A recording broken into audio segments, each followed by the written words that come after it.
ہم نے پڑھا تھا غسل کے مسائل پڑھ رہے تھے۔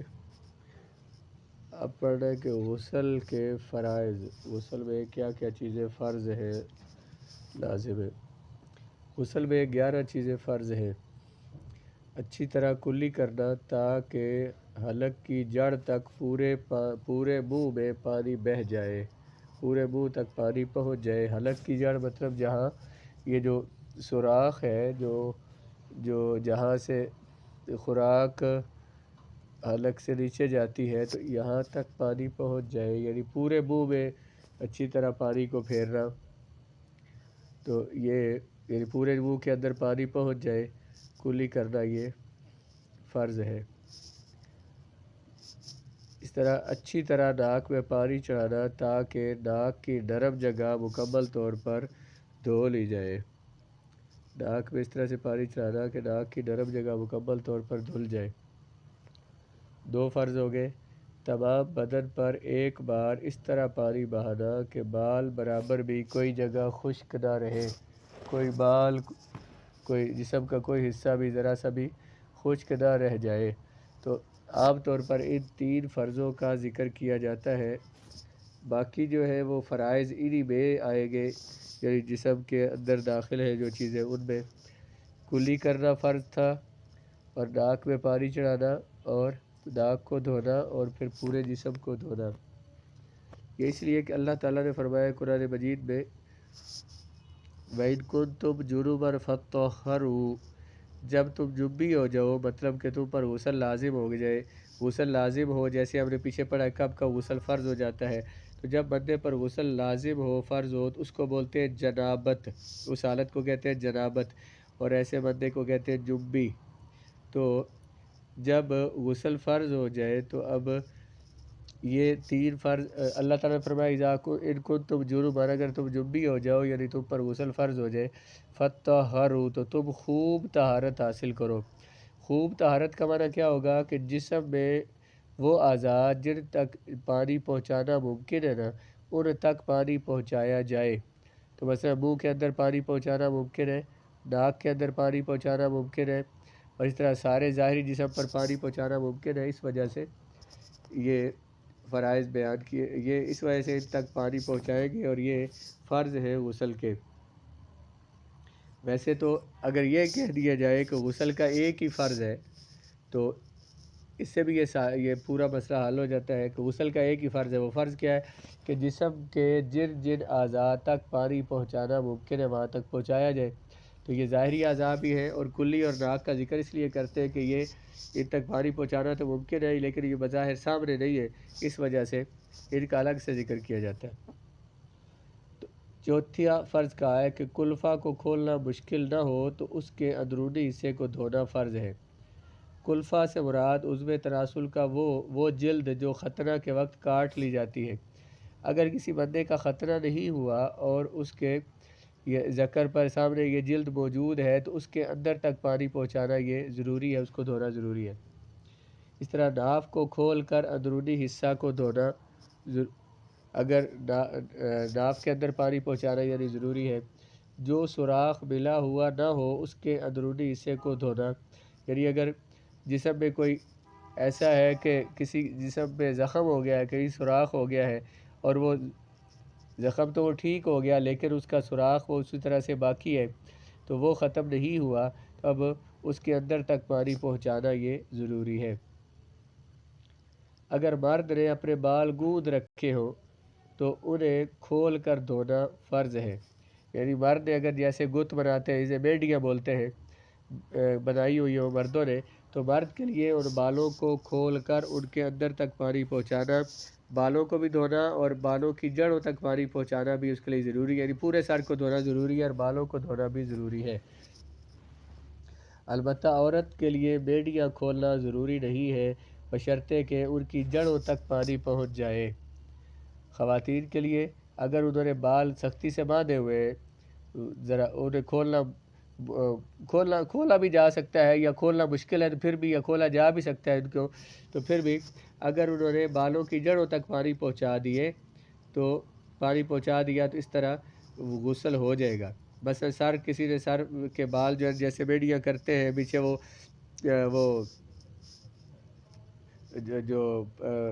کیا اسے کہتے ہیں، بالوں کو اس طرح سے بنا دیتے ہیں کہ بال آپس میں بندھے ہوئے ہیں، تو اگر ان کو بندہ نہیں عورت نہیں کھولتی ہے اور اس طرح سے پانی ڈالے کہ بالوں کی جڑوں تک پانی پہنچ جائے تو اس کا غسل ہو جائے گا، اسے تمام بالوں کو کھولنا ضروری نہیں ہے۔ لیکن مرد کو نے اگر اس طرح سے بال باندھے اس کے لیے کھولنا ضروری ہے۔ داڑھی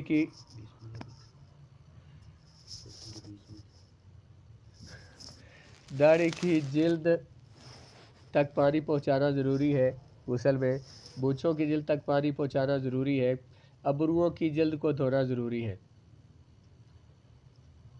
فرج خارج یعنی عورت کی شرمگاہ کے باہر کا حصہ جو ہے، تو تھوڑی سی جو سامنے والی جلد ہے اس کے اندر جہاں کہیں پہ خون رہ جاتا ہے یا جہاں کہیں پہ کوئی نجاست جمع ہو جاتی ہے تو اس کو دھونا بھی فرض ہے، اس کو یعنی احتیاط کے ساتھ ان جگہوں کو دھونا چاہیے، اس لیے ان کا ذکر کیا ہے۔ ورنہ جیسے میں نے کہا کہ غسل کا ایک ہی فرض بیان کیا جا سکتا ہے کہ جسم کے وہ اعضاء جسم میں جہاں جہاں تک پانی پہنچانا ممکن ہے وہاں تک پانی پہنچایا جائے، غسل کا فرض ہے۔ تو یہ ان میں سے 11 الگ الگ اس لیے بیان کیے ہیں کہ کچھ چیزوں کی طرف بندے کی توجہ نہیں رہتی، جیسے ناف کی بات ہو گئی، جیسے کہ یہ ہے کہ جیسے بندہ جب اگر مثلا بیٹھ کے غسل کر رہا ہو تو ہو سکتا ہے بغلوں میں پانی نہ پہنچے یا گھٹنوں کے نیچے پانی نہ جائے، اس وجہ سے ان کو الگ الگ ذکر کیا ہے۔ تو یا کبھی جیسے بالوں کی بات کی ہے، بال نہیں کھولے۔ عام طور پر عورتوں میں ایک مسئلہ مشہور ہے جی کہ اگر غسل لازم ہو جائے تو سر نہیں دھونا پڑتا اور پورا جسم دھو لے تو بس کافی ہے، تو اس طرح سے یہ مسئلہ غلط مشہور ہے۔ وہ سر دھونے والا مسئلہ یہ ہے کہ اگر آپ نے پیچھے پراندہ وغیرہ ڈالا ہوا ہے یا اپنے بالوں کو صحیح، بعض عورتیں جو ہے جیسے پٹھانوں میں یا یہ جو پہاڑوں میں لوگ رہتے ہیں، ان کی عورتیں چھوٹی چھوٹی بیڑیاں کافی ساری بناتی ہیں، پھر ان کو ایک بڑی گت کے اندر بیڑیوں میں شامل کر دیتی ہے، تو وہ پھر ان سب کو کھولنا کیونکہ مشکل ہوتا ہے۔ تو اگر بالوں کی اس طرح سے بال دھوئے کہ بالوں کی جڑوں تک پانی پہنچ جائے تو وہ نہ بھی کھولی تو پھر بھی غسل ہو جائے گا، لیکن بہتر یہ ہے کہ کھول لیا جائے۔ تو اگر بس اتنے سختی سے بال باندھے ہوئے ہیں کہ وہ بالوں کی جڑوں تک پانی نہیں پہنچتا تو پھر ظاہر ان کو کھولنا پڑے گا۔ اب ذرا عربی سے دیکھیں اس کو۔ یفترض فی الاغتسال 11 شیئا، افترض یفترض افترادا، باب افتعال کا یہ صیغہ ہے، اس سے فعل مضارع مجہول ہے، یفترض بر وزن یفتعل، فرض کی جاتی ہے غسل میں 11 شیئا، 11 چیزیں، غسل میں 11 چیزیں فرض کی گئی ہے، یہ فرض کی جاتی ہے۔ غسل الفمی، فمن کہتے ہیں منہ کو دھونا، والانفی اور ناک کو دھونا، والبدن اور سارے جسم کو دھونا، مرتن ایک مرتبہ، منہ کو اور ناک کو اور بدن کو ایک بار دھونا، وداخلی کلفۃ لا اسرا فی فسخها، اور کلفہ داخل مانا ہوتا ہے اندر، کلفہ کے اندر تک دھونا جس کو کھولنے میں کوئی مشکل نہ ہو، وسرۃ، سرۃ کہتے ہیں ناف کو، ناف کے اندر کو دھونا، وثقب اور سوراخ کو دھونا، غیر مدبر وہ سوراخ جو ملا ہوا نہ ہو اس کے اندر سے دھونا، اس کے اندر تک پانی پہنچانا اور دھونا ضروری ہے۔ وداخل المدفور من شعر الرجل مطلقا، مرد کے بالوں میں سے جو بال باندھے ہوئے، داخل کا معنی ہوتا ہے اندر، مدفور ضاد فا اور را دفر کہتے ہیں بالوں کو باندھنے کو، بیڑیاں بنانے کو کہتے ہیں، تو وہ بال جنہیں باندھا گیا ہو، مرد کے وہ بال جنہیں باندھا گیا ان کے اندر تک پانی پہنچانا ضروری ہے۔ للمدفور من شعر المرأة، عورت کے بالوں میں سے جو باندھے ہوئے ان کے اندر پانی پہنچانا ضروری نہیں ہے، ان کو دھونا ضروری نہیں۔ ان سرا الماء فی اصول ہی، سرا یسری سرایت رکھتا، اگر پانی سرایت کر جائے، پہنچ جائے، اصول بالوں کی جڑوں میں، اصل کہتے ہیں جڑ کو، اگر بالوں کی جڑوں میں پانی پہنچ جائے تو پھر ان کو کھولنا ضروری نہیں ہے۔ وباشرۃ اللحیۃ، باشرۃ ظاہری جلد کو کہتے ہیں، داڑھی کی جلد تک پانی پہنچانا، وباشرۃ الشارب اور مونچھوں کی جلد تک پانی پہنچانا، والحاجب اور ابروؤں کی جلد تک پانی پہنچانا، والحاجب والفرج الخارج اور فرج خارج تک پانی پہنچانا ضروری ہے۔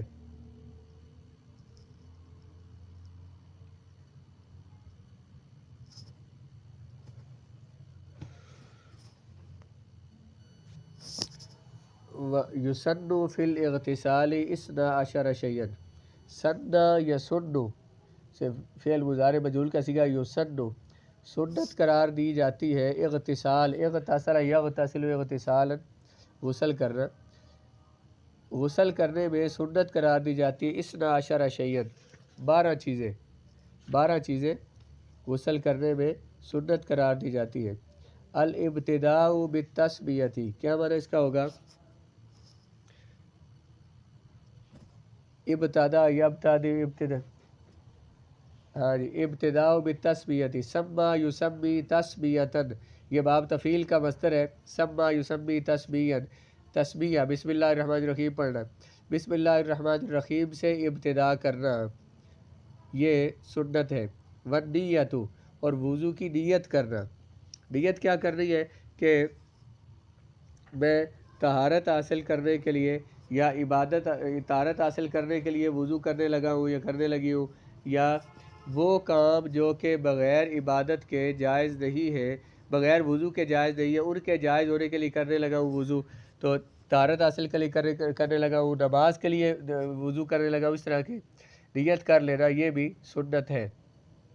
بعض فقہاء نے لکھا ہے کہ وضو سے بھی پہلے جب بندہ اٹھے اگر استنجا کرنے کے لیے جا رہا ہے تو اس وقت نیت کر لے، تاکہ اس کا یہ سارا عمل جو ہے یہ سارا اس پر اسے ثواب مل جائے۔ وغسل الیدین الی الرسغین، اور دونوں ہاتھوں کو دھونا الی الرسغین، کلائیوں تک، یہ جو ہاتھوں کے بعد جو پہلی ہڈی آتی ہے اسے کلائی بولتے ہیں، جہاں ہاتھ ختم ہوتے ہیں، تو ہتھیلی جہاں ختم ہوتی ہے، تو کلائیوں تک دونوں ہاتھوں کو دھونا پہلے، یہ بھی سنت ہے۔ وغسل نجاست لو کانت، یعنی غسل کرنے سے پہلے دونوں ہاتھوں کو دھوئے، تاکہ ہم نے پانی کے اندر ہاتھ مار رہے ہیں تو ہاتھ جو ہے وہ پانی مستعمل نہ ہو جائے، خراب نہ ہو جائے۔ تو وغسل نجاست لو کانت بانفرادھا، اور نجاست کو دھونا، اگر کہیں جسم پر نجاست لگی ہو تو اس کو دھونا، انفراد پر ہوتا ہے ویسے اکیلا ہونا، اگر کہیں غسل نجاست، نجاست کو دھونا اگر ہو تو بانفراد، یا الگ پہلے دھو لینا، اگر جسم پر کہیں نجاست لگی ہے، کہیں خون وغیرہ لگا ہو کچھ، تو غسل کرنے سے پہلے اس کو دھو لینا، اس کو دور کر لینا، یہ بھی سنت ہے۔ وغسل فرجہ، اور اپنی شرمگاہ کو دھو لینا، یہ بھی سنت ہے، یہ استنجا کر لینا سمجھ لے، سنت ہے غسل سے پہلے۔ ثم یتودع کوضوئہ للصلاۃ، پھر وضو کرے جس طرح کے نماز کے لیے وضو کیا جاتا ہے۔ تودع یتودع تودعا، وضو کرنا جس طرح نماز کے لیے وضو کیا جاتا ہے، یہ بھی غسل سے پہلے وضو کرنا بھی سنت ہے۔ فیسلس الغسل، اور 3 بار ہر عضو کو دھونا، سلس یسلس تسلیسا، سلس یسلس تسلیلا، 3 بار کرنا، سلاست ان سے یہ فعل بنا، 3 بار ہر عضو کو دینا، یہ بھی سنت ہے۔ وَيَمْسَحُ الرَّأْسَ، اور سر کا مسح کرنا، یہ بھی سنت ہے غسل سے پہلے۔ ویسے تو جب سر دھوئیں گے تو جب غسل کریں گے تو ظاہر اس میں سر دھویا ہی جائے گا، لیکن اس سے پہلے جو وضو کرنا ہے تو اس میں سر کا مسح کرنا بھی سنت ہے۔ وَلَكِنَّهُ يُؤَخِّرُ غَسْلَ الرِّجْلَيْنِ، لیکن اخر یؤخر تاخیرا، مؤخر کرنا، لیٹ کرنا، یہ باب تفعیل سے واحد مذکر غائب کا صیغہ ہے فعل مضارع کا، اخر یؤخر تاخیرا، لیکن مؤخر کرے گا پاؤں دھونے کو، یعنی پاؤں جو ہے نا، یہ جو جب وضو کرے نا تو پاؤں نہ دھوئے، پاؤں بعد میں دھوئے۔ ان کان یاقف فی محل یجتمع فیہ الماء، واقف یاقف کھڑا ہونا، اگر بندہ ایسی جگہ پہ ہے، محل جگہ کو کہتے ہیں، اجتماع یجتمع اجتماع جمع ہونا، اگر بندہ ایسی جگہ میں ہے جہاں پانی جمع ہوتا ہے، وہاں پہ غسل کرنا، نیچے کچی جگہ اور پانی جمع ہو جاتا ہے، تو پھر پاؤں کو پہلے نہ دھوئے، جب غسل کر چکے تو آخر میں پاؤں کو دھوئے۔ ثم یفیض الماء علی بدنہ ثلاثا، پھر پانی بہائے اپنے بدن پر 3 مرتبہ۔ فاض یفیض کا معنی ہوتا ہے بہنا، پھر پانی بہائے اپنے بدن پر 3 مرتبہ۔ ولو ان غمس فی الماء الجاری، اگر بندہ غوطہ لگائے جاری پانی میں، او ما فی حکمہ، یا اس پانی میں جو زیادہ پانی ہے جو جاری پانی کی طرح ہے، وہ کون سا پانی ہوتا ہے؟ پیچھے ہم نے پڑھا ہے کہ وہ تالاب جو کہ 10 ہاتھ چوڑا 10 ہاتھ لمبا ہو یا اس سے بڑا ہو تو اس کو بھی جاری پانی کی طرح شمار کرتے ہیں۔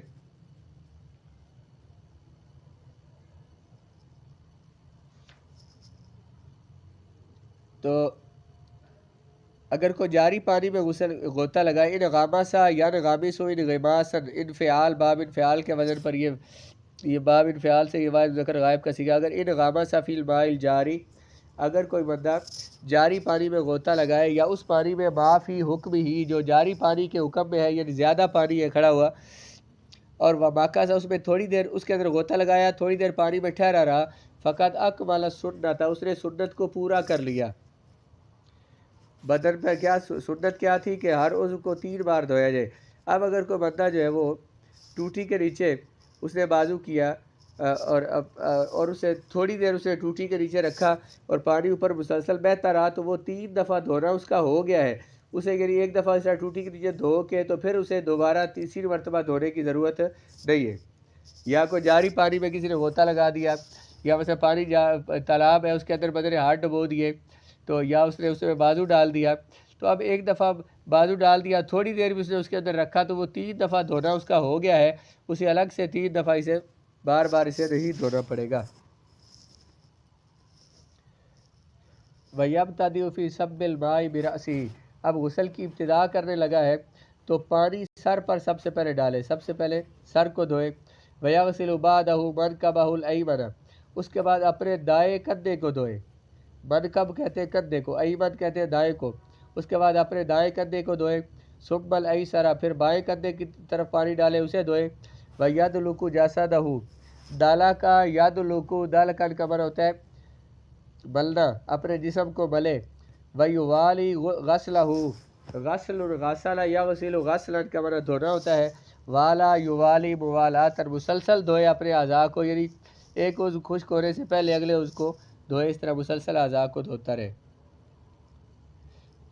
سنت، یہ جو سنتیں بیان کی ہے نا، اس میں سمجھ لیں کہ غسل کا پورا طریقہ بھی بیان کر دیا۔ سنت طریقہ کیا کہ شروع سے بسم اللہ الرحمن الرحیم پڑھے، پھر طہارت کی نیت کرے اور دونوں ہاتھوں کو دھوئے۔ اس کے بعد اگر جسم پر کوئی نجاست لگی ہے تو نجاست صاف کر لے اور شرمگاہ کو دھو لے۔ اس کے بعد نماز کی طرح وضو کرے، اور اس وضو میں بھی ہر عضو کو 3 بار دھوئے، سر کا مسح بھی کر لے، اور پاؤں جو ہے نا انہیں آخر میں دھو لے۔